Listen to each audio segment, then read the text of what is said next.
कल हुआ इंग्लैंड और अफगानिस्तान के बीच में मैच और अफगानिस्तान ने हारी बाजी को जीत के दिखाया है। और किस तरीके से फाइट हुई, पूरा मैच किस तरीके से रहा और इंग्लैंड शायद अब हो चुकी है चैंपियन ट्रॉफी से बाहर। चलिए ये सारी चीजें जान लेते हैं और थोड़ा सा मजे लेते हैं इस पे कि किस तरीके से अब आगे के मैच खेले जाएंगे। और इंग्लैंड वालों सूजी है। नमस्कार, मैं हूं रौनक। रणतंत्र देख रहे हैं आप। हम इतने दिनों से पाकिस्तान की मौज ले रहे थे, लेकिन इस चक्कर में हम उनकी मौज लेना तो भूल ही गए जिन्होंने पाकिस्तान बनवाया है, यानी माउंटबेटन का देश इंग्लैंड। क्रिकेट का जन्म इंग्लैंड में हुआ ये तो सबको पता है, लेकिन क्रिकेट की मौत भी इंग्लैंड ही कर रहा है, ये कोई नहीं बता रहा। ये तो अच्छा है कि इंग्लैंड वालों के पास काम धंधा है, वरना टीवी फोड़ने वाले परफॉर्मेंस तो इंग्लैंड की भी टीम दे रही है। जिनको नहीं पता उनको बता दें कि पाकिस्तान के बाद टूर्नामेंट से बाहर होने वाली दूसरी टीम बन गई England. Nasir Hussain, Kevin Pietersen और माइकल वॉन की बड़ी बड़ी बातें, लेकिन उनकी टीम वाले वड़ा पाव खाते। जॉस बटलर को इस बात से बड़ी दिक्कत थी कि इंडिया अपने सारे मैच एक जगह कैसे खेल रहा है, बाकी टीमों को ट्रैवल क्यों करना पड़ रहा है, ये अनफेयर एडवांटेज उनको क्यों दिया जा रहा है। भाई ये बातें तब बोलनी चाहिए थी जब आपको अपनी तशरीफ उठाकर पाकिस्तान से दुबई आना पड़ता। जब पाकिस्तान में रहकर ही बाहर हो गए हो तो आपको क्या दिक्कत है। औकात आपकी सेमीफाइनल में पहुंचने की नहीं है और हेकड़ी आप फाइनल जीतने वाली दिखा रहे हो। लेकिन इन सब के बीच अफगानिस्तान के लिए दोस्तों कमेंट बॉक्स भर डालना। अफगान जलेबी ने जो कल रात मुंह मीठा कराया है ना, उसी के सारे पैसे हैं, वरना तो सब एक जैसे हैं। 2023 वनडे वर्ल्ड कप में भी अफगानिस्तान ने दिल्ली में इंग्लैंड को हराया था। 25 चैंपियंस ट्रॉफी में भी उन्होंने यही कारनामा लाहौर में करके दिखा दिया, जो कि दिल्ली जैसा ही शहर बताया जाता है। इसी के साथ अफगानिस्तान ने अपनी सेमीफाइनल में पहुंचने की उम्मीदें कायम रखी है, जबकि इंग्लैंड को नॉकआउट करके क्या कर दिया राहुल जी, खत्म, टाटा, गुड बाय, गया।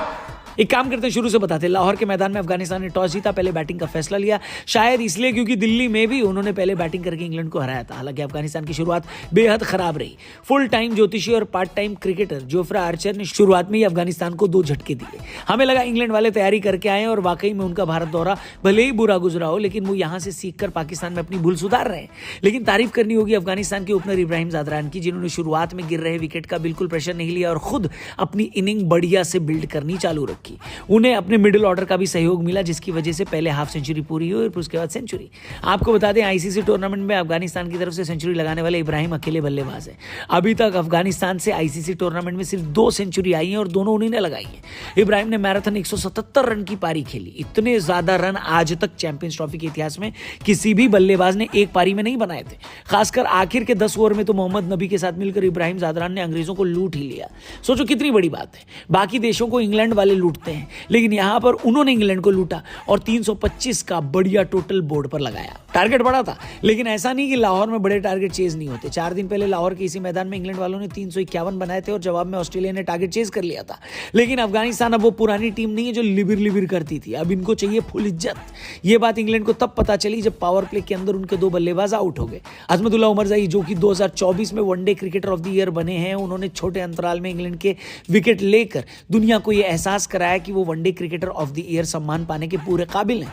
अजमत ने बीच बीच में विकेट लेकर इंग्लैंड को कंट्रोल में रखा, लेकिन अफगानिस्तान के गले की हड्डी बने हुए थे जो रूट, जो कि इंग्लैंड की उम्मीद की गाड़ी अकेले दम पर खींच रहे थे। 6 साल बाद यानी 2019 वर्ल्ड कप के बाद पहला शतक लगाया जो रूट ने वनडे में, और क्या बेहतरीन वक्त पर लगाया जब इंग्लैंड को सबसे ज्यादा जरूरत थी इसकी।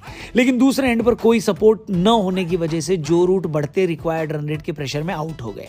हालांकि टारगेट करीब था, लेकिन अफगानिस्तान वालों ने टेंटुआ ऐसा दबाया कि आखिरी ओवर आते आते इंग्लैंड ऑल आउट हो गया और टारगेट से 8 रन पीछे रह गया। इसी के साथ इंग्लैंड पाकिस्तान और बांग्लादेश के बाद नॉकआउट होने वाली चैंपियंस ट्रॉफी की तीसरी टीम बन गई है। ग्रुप बी का मुकाबला इंटरेस्टिंग हो गया। साउथ अफ्रीका, ऑस्ट्रेलिया और अफगानिस्तान, इन तीनों में अभी सारी टीमें क्वालिफाई कर सकती हैं सेमीफाइनल के लिए।